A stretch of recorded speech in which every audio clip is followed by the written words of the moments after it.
అందరికీ నమస్కారం. I'm Manu Chaudhary, Ayurveda and family coach. ఈ రోజు మనం ఇదేంటంటే అందరిలో మినిమం 100లో 70% ఉందండి ఇది. కాకపోతే దీన్ని వీళ్ళు ఒక పెద్ద జబ్బులా చూసుకుంటున్నారు.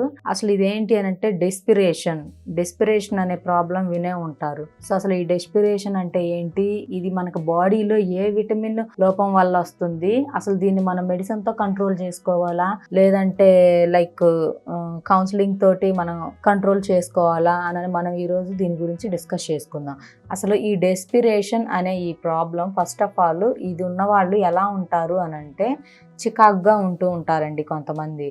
అండ్ కొంతమంది ఏంటంటే నా మాట నెగ్గాలి, నేను చెప్పిందే చెయ్యాలి, నాకు ఎవరైతే చెప్పినా కూడా అది రాంగ్. ఆపోజిట్ పర్సన్ ఏదైనా ఒక ఏదైనా ఇష్యూ చెప్తున్నా కూడా దాన్ని వినే అంత ఓపిక కూడా ఉండదు.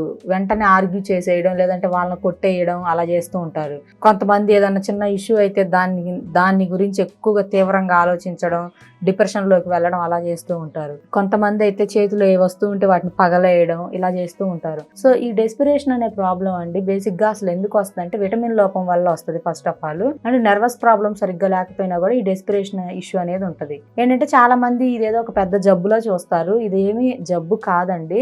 లైక్ మంచి ఫుడ్ తీసుకొని మనకి విటమిన్ డి లోపం ఉన్నా కూడా ఈ డెస్పిరేషన్ అనేది వస్తూ ఉంటుంది. ఈ విటమిన్ డి లోపం తగ్గాలి అంటే ఫస్ట్ ఆఫ్ ఆల్ చేయాల్సింది ఏంటి అంటే మంచి ఫుడ్ తీసుకోవాలి. లైక్ సన్లైట్లో ఉంటాం, కొంచెం ఎక్సర్సైజ్ చేయడం, అదేవిధంగా మునగాకు దొరుకుతుందండి మనకి రెగ్యులర్గా.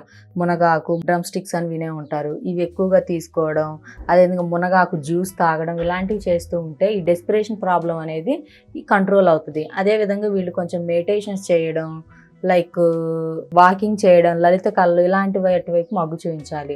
అండ్ వీళ్ళ మైండ్ అంతా కూడా నెగిటివ్గా ఉంటూ ఉంటుంది ఎక్కువగా. సో ఈ నెగిటివ్ నుంచి వీళ్ళు బయటికి రావాలి అంటే ఫస్ట్ కొంత కౌన్సిలింగ్ కావాలండి.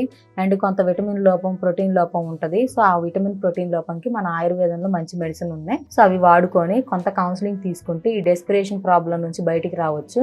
అండ్ ఈ డెస్పిరేషన్ ప్రాబ్లం పీక్ స్టేజ్కి వెళ్ళిపోయినప్పుడు ఏమవుద్దంటే వీళ్ళకి నర్వస్ ప్రాబ్లం అంతా కూడా దెబ్బతింటదండి. అది మరీ హెవీగా లాస్ట్ స్టేజ్లో ఉంటే వీళ్ళకి పెరాలసిస్ వచ్చే ఛాన్సెస్ కూడా ఉంటాయి. సో అందుకని చెప్పి ఈ డెస్పిరేషన్ నుంచి బయటపడాలి అంటే లైక్ కొంచెం మెడిటేషన్స్, యోగా ఇలాంటివి చేయండి, సన్లైట్లో నిలబడండి, అదేవిధంగా న్యాచురల్గా దొరికే ఆకుకూరలు, పండ్లు ఇవన్నీ తీసుకోండి. దీని గురించి మీకు కౌన్సిలింగ్ కావాలన్నా, మెడిసిన్ కావాలన్నా స్కూల్ మీద కనపడుతున్న నా నెంబర్కి కాల్ చేసి అపాయింట్మెంట్ తీసుకోండి. Thank you.